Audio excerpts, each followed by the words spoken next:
time in Cappadocia was coming to an end, so for our final hike, we headed out to Pigeon Valley, one of the most famous valleys in the region. Even though the weather was warm and sunny, we could still see the snow-covered peaks of Mount Erciyes rising in the distance, the massive volcano whose eruptions millions of years ago helped to create the volcanic landscape in Cappadocia itself.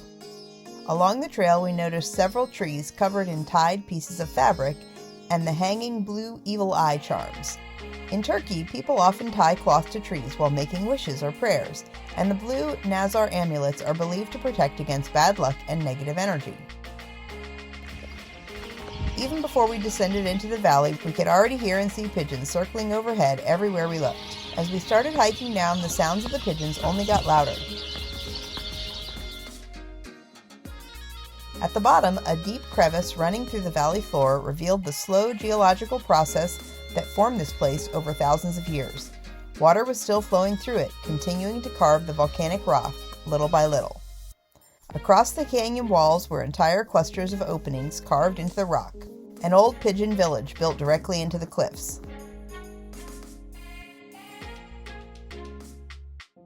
High above us, we could see the famous pigeon houses, many painted with faded red markings around their entrances. For centuries, people in Cappadocia raised pigeons here for their manure, which was an incredibly valuable fertilizer for vineyards and crops in this dry volcanic soil. The red paint around the openings helped attract the pigeons back to their nests and also acted as decoration and symbols of ownership. We also spotted larger carved openings in the cliffs. Some of these were storage rooms, shelters, or even small living spaces carved into the soft, tough rock by villagers centuries ago. At one point, we passed through sections of unusually bright yellow rock. The different colors throughout Cappadocia come from varying mineral contents in the volcanic layers, especially iron and other oxidized minerals exposed by erosion over time. Soon we started seeing fairy chimneys that looked clearly inhabited at one point, complete with carved windows, rooms, and openings.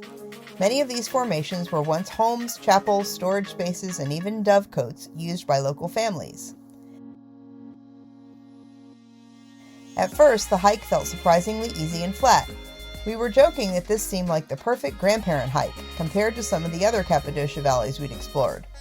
We passed organic gardens planted by local villagers along the valley floor, where the fertile volcanic soil and natural water sources make it possible to grow fruits, vegetables, and grapevines even in this rugged landscape.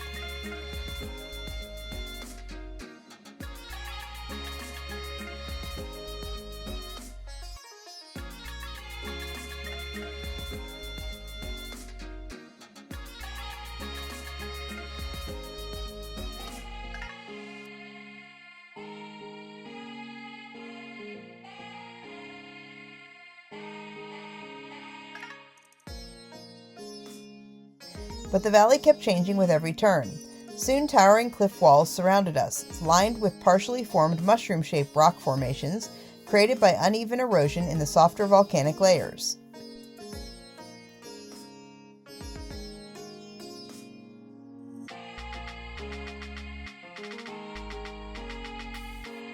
Then the trail narrowed dramatically beside a steep drop-off and appeared to simply end, unless you happened to be a part mountain goat. A dead end? That looks like it's supposed to be the path. There's nothing. Oh. Since we didn't have our guide with us this time, we were left to figure out how to escape the valley on our own. We backtracked and eventually spotted a narrow archway with a faded red arrow painted on the rock, which seemed promising enough. That's when our peaceful little granny hike suddenly turned into a full adventure. We found ourselves scrambling up steep slopes on our hands and feet. We had to climb up and out. Climbing out and around the dangerous drop-off section to continue through the valley above the mushroom formations. Another ingot adventure. Lost in the Pigeon Valley. We thought we'd conquered the hardest part, until we realized we were lost again and staring down an incredibly deep descent back into the valley. Up and over that thing, because we couldn't get through, and now we're back down in the valley. At some points, we literally had to straddle narrow crevices in the rock to keep moving.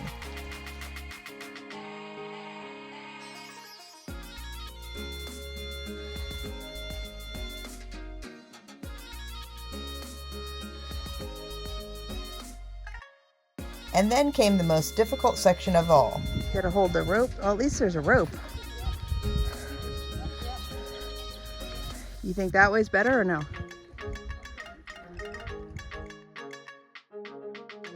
So I guess we're doing this next. A steep, soft, sandy slope running along the edge of a cliff with a rope someone had thankfully installed to help people get down safely. Fun.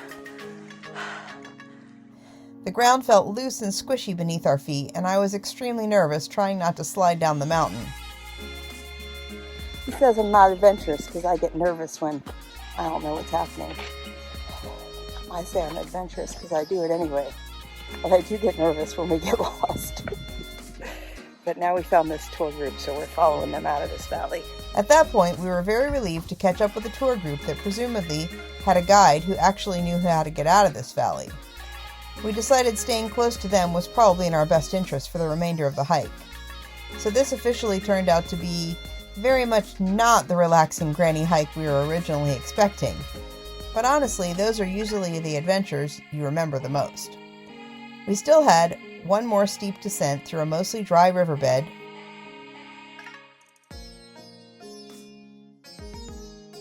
followed by sliding down another dirt bank on our butts.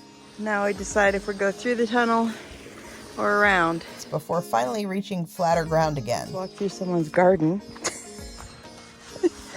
because the tunnel was dangerous. Because somehow that seemed like the safer option. As the terrain flattened out, the fairy chimneys somehow became even stranger looking, twisting into bizarre shapes sculpted by thousands of years of wind and rain erosion. Eventually, we emerged back into the town of Gorame with our final Cappadocia hiking adventure behind us.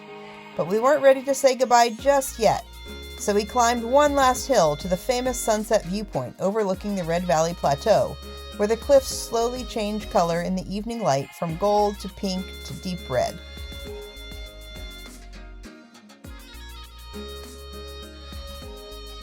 Up there, surrounded by fairy chimneys and happy pigeons, we took a few final photos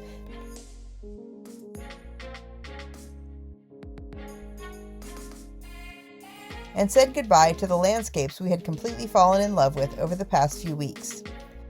Next stop, Greece. Stay tuned for more empty nester adventures.